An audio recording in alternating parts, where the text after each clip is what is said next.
नमस्कार, मैं हूं रंजीत छाबड़ा। आप देख रहे हैं धमतरी का लोकप्रिय चैनल MGTV। आइए चलते हैं खबरों की ओर। आज राजनांदगांव के सांसद संतोष कुमार पांडे ने एक प्रेस वार्ता लेकर निर्मला सीतारमण द्वारा प्रस्तुत बजट को जन कल्याणकारी बताया। उनका कहना था कि यह बजट भारत के हर वर्ग को ध्यान में रखकर डिज़ाइन किया गया है तथा यह पूरी तरह से एक कल्याणकारी बजट है। इस दौरान उन्होंने पत्रकारों द्वारा पूछे गए सवालों के भी जवाब दिए। संतोष पांडे का कहना था कि भारतीय जनता पार्टी की सरकार दरअसल जनता की सरकार है और इसलिए इसमें जनता के हितों का ध्यान रखते हुए क्या है भारतीय शहरों को नए आयाम तक पहुंचाने की दिशा में भी ऐसे कुछ शहर चिन्हित किए गए हैं, जिसमें ऐसे कहें कि 100 साप्ताहिक हाट यानी बड़े पूरे राष्ट्र की दृष्टि से ये बजट है, तो कुछ बिंदु ऐसे भी हैं कि 100 साप्ताहिक हाट या स्ट्रीट फूड हब विकसित करने की योजना भी शामिल की गई है, जिससे अर्थव्यवस्था को सशक्त किया जा सके। आकांक्षी लक्ष्यों की प्राप्त करने के लिए एक मजबूत रोड मैप है और जिसको हम कहते हैं JM3, जिसमें आधार कार्ड आधार आता है, जनधन के खाते आते हैं और मोबाइल कनेक्टिविटी है। हम सब जानते हैं कि जब से डायरेक्ट बेनिफिट ट्रांसफ़र हो रहा है तो जो बीच में लीकेज होता था और कहीं कुछ गुंजाइश रहती थी, जैसे पूर्व के सरकारों में थी भ्रष्टाचार की, वो गुंजाइश भी ख़त्म हो गई है। उसको और कैसे सुदृढ़ किया जाए, इस दिशा में भी और हमारी सरकार इस बजट में प्रावधान रखी है। भूमि के लिए विशिष्ट भूमि पार्सल पहचान, भू आधार का आवंटन, भू संपत्ति का मानचित्र का डिजिटलीकरण और ऐसे वर्तमान स्वामित्व के अनुसार मानचित्र उपखंडों का सर्वेक्षण, ये आदि इसमें शामिल है। धीरे धीरे किसानों को ये व्यवस्था और भी पसंद आएगी जब ये सुदृढ़ हो जाएगा। इसमें बजट में ये मोटी मोटी बात मैंने आपको बताया। थोड़ा समय एक दो विषय को विस्तार करके बताना चाहूँगा। इसमें माननीय निर्मला सीतारमण जी ने जिस प्रकार से युवाओं को मैंने कहा, तो देश के विकास में समग्र रूप से युवाओं के लिए बहुत ही अवसर है। और जो उन्होंने एक इंटर्नशिप नाम दिया है कि युवाओं को हम इंटर्नशिप कराएंगे, तो ये अवसर जो है ये सभी क्षेत्र में युवाओं का विशेष ध्यान रखते हुए इसको रखा गया है। कंपनियों में इंटर्नशिप का प्रावधान पहली बार हो रहा है और ऐसे जो देश में टॉप 500 कंपनी है, इसमें 1 करोड़ युवाओं को इंटर्नशिप देने और इंटर्नशिप के दौरान 5,000 रुपये हर महीने मानदेय देने की घोषणा, ये सबसे अभिनव पहल है, एक क्रांतिकारी कदम है। इस योजना में 12 महीने उस युवा को अनुभव मिलेगा, प्रोत्साहन मिलेगा और एक राशि भी उनको मिलेगी। 10 लाख तक के छात्रों को ऋण पर ब्याज दर 3% लेने का प्रावधान है, जिससे छात्रों में खुशी भी है। मुद्रा लोन में बजट में माननीय प्रधानमंत्री जी की जैसी इच्छा थी और जिस प्रकार से उनका सर्वांगीण जो सोच है, जो 10 लाख सीमा थी मुद्रा लोन की, नौजवानों के लिए बढ़ा करके 20 लाख रुपये तक कर दिया गया है। अभी इस योजना में 50,000 से 10 लाख रुपये तक लोन मिलता रहा है, अब ये 20 लाख रुपये तक ये अपन ले सकते हैं। इस लोन में किसी भी प्रकार की गारंटी की ज़रूरत नहीं पड़ती। इस योजना को केंद्र सरकार ने 2015 में शुरू किया था। एक फैमिली पेंशन के विषय में जब बात करते हैं तो बजट में टैक्स छूट की लिमिट बढ़ाने का प्रस्ताव है और पहले फैमिली पेंशन से कमाई में टैक्स छूट 1500 रुपये सालाना था, जिसे बढ़ा करके और 15,000 था, उसको 25,000 रुपये तक का किया गया प्रस्ताव। एक बहुत अच्छा जो बजट में प्रावधान रखा गया है, जो हम सब के लिए प्रचार प्रसार करने की भी ज़रूरत है। आजकल ब्रेस्ट कैंसर कई प्रकार की जिस प्रकार से हो रहा है अपने परिवार में, समाज के अंदर, देश के अंदर, तो बजट में कैंसर की जो 3 दवाइयाँ हैं, ट्रेस्टुजुमैब, टेरेस्टेटन और ओसिमटिरनिब, ऐसा ये इसमें आयात शुल्क में छूट दी गई और आयात शुल्क में छूट देने के कारण ये दवाई बहुत सस्ती हो गई। कैंसर मरीजों को इसमें राहत मिलेगी। और ट्रेस्टुजुमैब स्तन कैंसर, ओसिमटिरनिब फेफड़ों के लिए और टुर्वालुमैब ये जो है पित्त नली के कैंसर के उपचार में इस्तेमाल होती है। इससे पूरे राष्ट्र को राहत मिलेगी। केंद्रीय बजट 2024-25 के विषय पर मीडिया के बंधुओं से चर्चा करने के लिए भारतीय जनता पार्टी के वरिष्ठ नेता राजनांदगांव लोकसभा क्षेत्र से दूसरी बार सांसद चुनकर आए आदरणीय संतोष पांडे जी हम सबके बीच में उपस्थित हैं। आप सभी से केंद्रीय बजट की विशेषताओं के संबंध में चर्चा करें।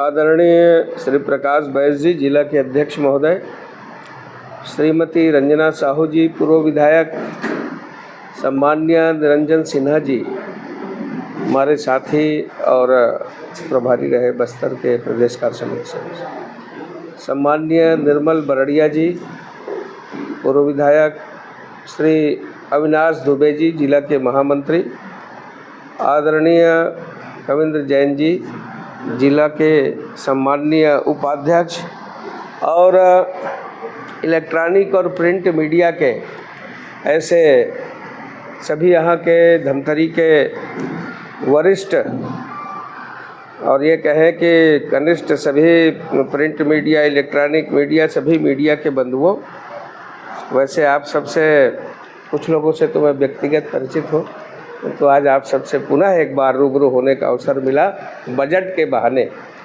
और आज जो 2024-25 का जो बजट है उसके विषय में धमतरी ज़िले का दायित्व हर ज़िले में इस प्रकार से रखने का और अलग अलग प्रभारी तय हुए हैं, उसी के निमित्त मैं आप सबसे चर्चा करने के लिए यहाँ आया। हम सब जानते हैं कि हमारा जो ये बजट है इसे सर्वस्पर्शी, सर्वव्यापी और सर्वसमावेशी बजट हम कह सकते हैं। इतना ही नहीं, इसमें युवाओं का, महिलाओं का, किसानों का और सबके कल्याण को ध्यान में रख करके बजट प्रस्तुत किया गया है। और बहुत ही शानदार बजट माननीय निर्मला सीतारमण जी ने इसे प्रस्तुत किया और 7वीं बार प्रस्तुत करके उन्होंने अभी तक के सारे रिकॉर्ड को उन्होंने तोड़ दिया है। विकसित भारत 2047 की ये बजट रोड मैप है।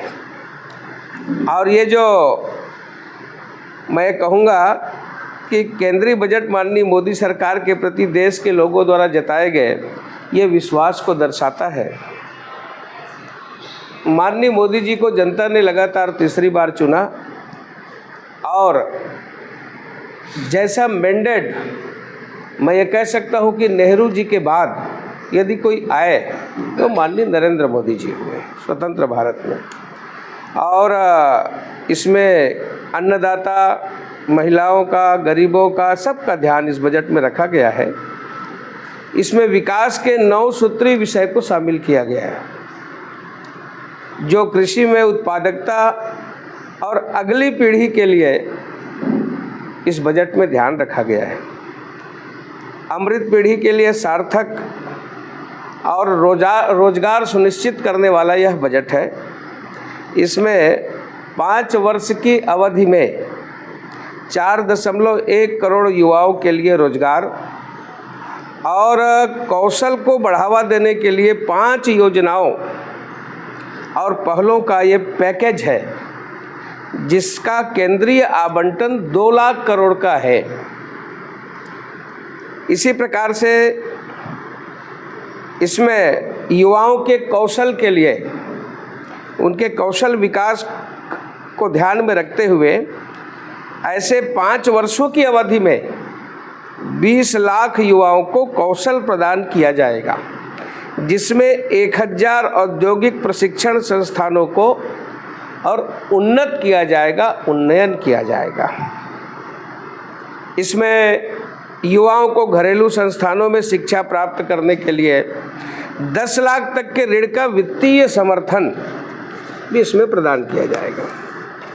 इसके साथ साथ सामाजिक न्याय के माध्यम से अमृत काल को साकार करना। अमृत काल कहने का यह है कि 1947 को देश आज़ाद हुआ था और 2047 को हम फिर से 100 साल पूरा करने वाले हैं। तो इस प्रकार से जो अमृत काल है, हम जो हमारे पूर्वजों का, हमारे जितने भी महामना हुए हैं, उनके सपनों को हम साकार करेंगे। ये अमृत काल ही नहीं, इसको कर्तव्य काल भी कह सकते हैं, जिसमें जैसे मैंने 4 बताया, गरीब, अन्नदाता, युवा और नारी इसमें शामिल है। इसमें 63,000 गाँव को कवर किया जाएगा। 5 करोड़ आदिवासी लोगों को लाभ मिलेगा।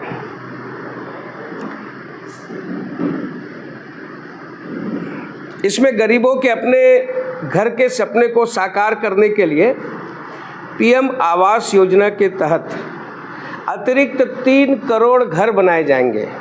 ये 3 करोड़ घर अपने आप में बहुत बड़ी बात है। और आपको ध्यान होगा कि हमारी जो प्रदेश में पूर्ववर्ती सरकार थी, उन्होंने इसको रोक रखा था और जिसके लिए बहुत बड़ा आंदोलन भी हुआ था। और जो गरीबों को छत मिलना चाहिए था, अब हमारी डबल इंजन की सरकार यहाँ भी है, वहाँ भी है, तो किसी प्रकार की अवरोध नहीं होगी। ये 3 करोड़ पूरे देश में ये संख्या है। भारत की सफलता में और नारी शक्ति की भूमिका अग्रणी रही है। नारी तू नारायणी, इस प्रकार से माननीय प्रधानमंत्री जी हमेशा से कहते आए हैं कि यत्र नार्यस्तु पूज्यन्ते रमन्ते तत्र देवता। तो नारी को प्रधानता।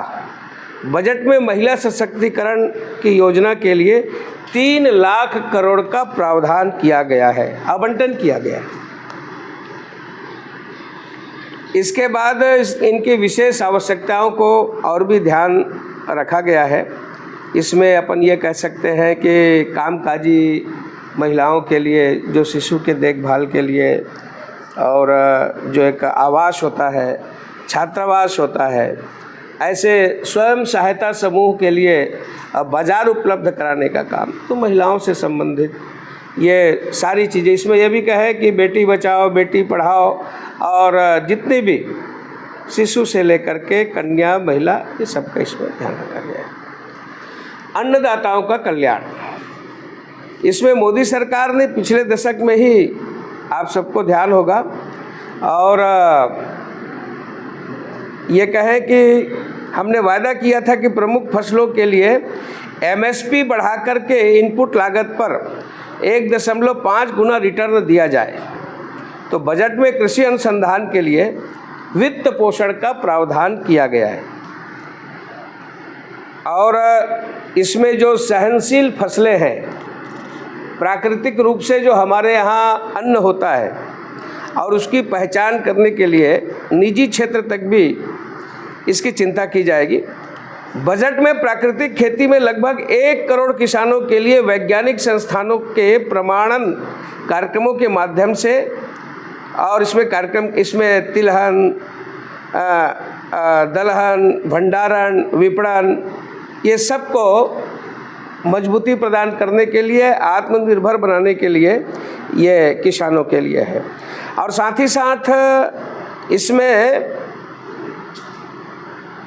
सब्जी आपूर्ति और झींगा निर्यात को बढ़ावा देने के लिए भी ये बजट में प्रावधान किया गया है। बजट में सहकारी क्षेत्र के व्यवस्थित और नियमित विकास को सुनिश्चित करने के लिए राष्ट्रीय सहकारी नीति की भी घोषणा की गई है। इसके साथ साथ सूक्ष्म एवं लघु एवं मध्यम उद्यम, इसमें मैं थोड़ा शार्ट में बता रहा हूँ, इसकी कापी आपको उपलब्ध करा देंगे। और ऐलान किया गया है, छोटी बच्चों की वजह से माँ कई बार नौकरी छोड़ देती है, तो ना छोड़े, अंतिम तक काम करे। इसके लिए बजट में 3 लाख करोड़ का और ये राशि विभिन्न योजनाओं में खर्च होगी। जैसे मैंने पहला विस्तार कर चुका है, इसके विषय में ज़्यादा नहीं बोलूँगा। तो इस प्रकार से इसमें खर्च किया जाएगा। इसमें महिलाओं के लिए छात्रावास, स्वाधार गृह, मातृवंदन योजना, ये मातृवंदन योजना भी इसमें समाहित रहेगा। और ये कहें कि 2516 करोड़ रुपया आवंटित किए गए पिछले समय, और संशोधित करके इस समय ये 3 गुना ज़्यादा है। इसमें बेटी बचाओ ये विषय आ गया, महिला सुरक्षा आ गया। जनजातियों के लिए भी बहुत ही शानदार कार्यक्रम लेकर के इस बजट में आए हैं। जनजाति उन्नत ग्राम अभियान, इसमें आदिवासी समुदाय की सामाजिक आर्थिक स्थिति को सुधारने के लिए आदिवासी बहुल गांवों में और आकांक्षी जिला, हमारे देश में 112 डिस्ट्रिक्ट ऐसे हैं जो एस्पिरेशनल डिस्ट्रिक्ट हैं, जिसमें हमारे राजनांदगांव में भी जैसे 4 जिले हैं, उसमें एक मानपुर मोहल्ला भी आता है, यानी जो वनवासी क्षेत्र है। तो ऐसे पूरे 112 जिले, ऐसे आकांक्षी जिलों में प्रधानमंत्री जनजाति उन्नत ग्राम अभियान चालू करेगी। इसमें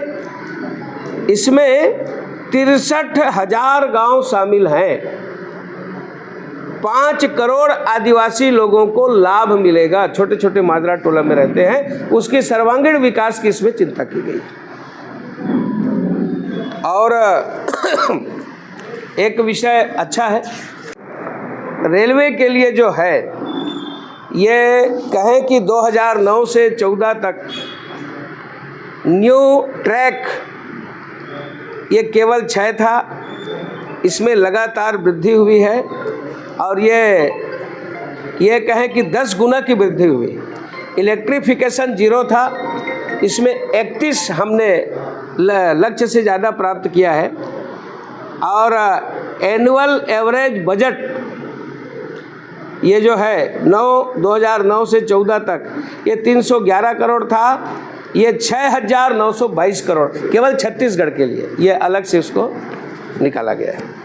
तो इस प्रकार से ये कह सकते हैं कि माननीय प्रधानमंत्री जी ने ये तीसरे कार्यकाल में, और जो ये माननीय निर्मला सीतारमण जी ने वित्त मंत्री के रूप में जो बजट की घोषणा की है, ये अपने आप में बहुत ही जन कल्याणकारी है, जिसमें अन्य प्रदेशों के लिए भी और 50 वर्षों तक बिना ब्याज के 1.50 लाख करोड़ रुपये देने का प्रावधान शामिल है। और हम सब मिलकर के भारत को वैश्विक विनिर्माण का केंद्र बनाएंगे।